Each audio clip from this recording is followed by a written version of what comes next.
Howdy y'all, you got the Bulldog on the channel. Now I stitched a TikTok video yesterday about using customer supplied parts and an external diagnosis. That's, taking their word for it that, this is the problem. This customer came in, we got a good relationship with them. They try to do their own stuff sometimes, but if they get over their head, they call us, that's fine. They brought in their own wheel bearing to put on it because it's squirming all over the place. It's got a noise, it's a wheel bearing. I went out there and I shook the front and I couldn't get any slack out of the wheel bearing with weight sitting on it. We were tied up at the time. I couldn't take any time while she was here. Okay, she dropped it off for the appointment today. I was really leery about the part. As far as wheel bearings go, there's only a couple of brands that we'll use just because the others are so bad.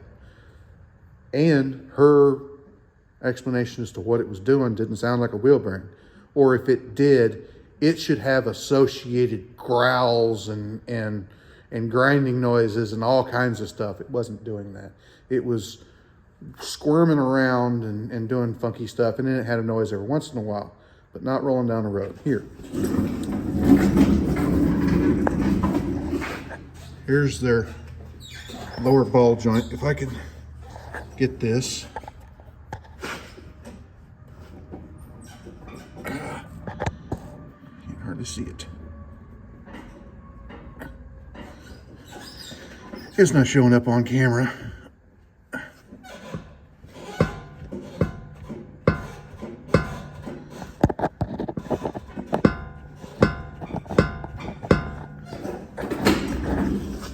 That's the lower ball joint. Floppy loose. It can get worse, and it does get worse before it comes apart and wrecks you. That's part of it. There's no slack in the wheel bearing at all. We don't hear any howling noises going down the road or anything like that. The brake pedal doesn't feel funny. One of the things, when you've got a wheel bearing going bad, your brake caliper is mounted to the steering knuckle. It's all bolted up, so it's solid. The brake rotor is mounted to the wheel hub, which goes through the wheel bearing that's inside here. So when you've got a wheel bearing loose, that's the part inside here, the wheel hub will tilt with weight on it. It'll tilt up. It will get cockeyed. That means the brake caliper that is mounted to the knuckle will spread open a little bit extra. That means your brake pedal will feel funny. It'll feel like it's low, or sometimes it'll feel like it's a little bit spongy. If your wheel bearing is really bad, that's something that is associated with that you can tell, besides the growling noises. And sometimes the bearing cage comes apart and that makes a whole different noise.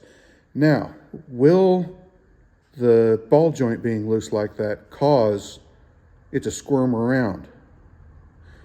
Well, it can if your tire is about to have puppies.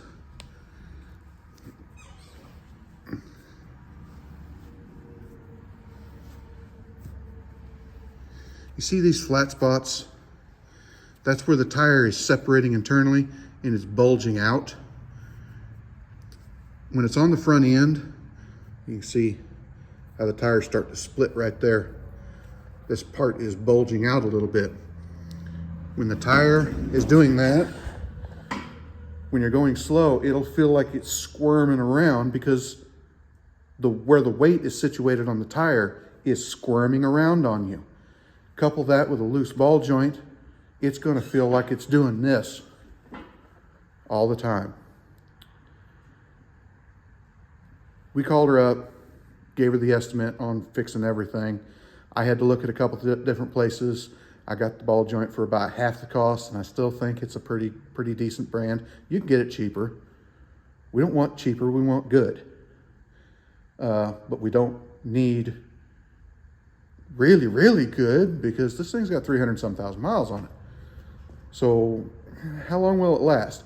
I want it to last until the engine gives out or something. I don't want it to last all the way to where the ambulance picks them up and the tow truck drags it out of the ditch. That's why I want quality parts.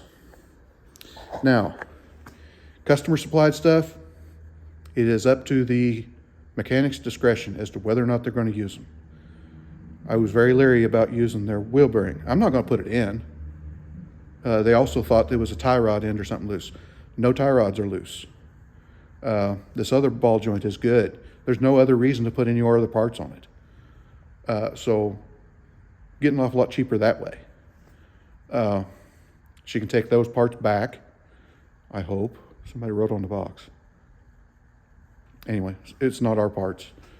Whenever you're the customer, that's something you need to think about. Are you confident that your diagnosis is correct? Are you confident enough in yourself to admit if you're wrong? Because if you're not, you're going to cost yourself an awful lot of money and you might put yourself in danger.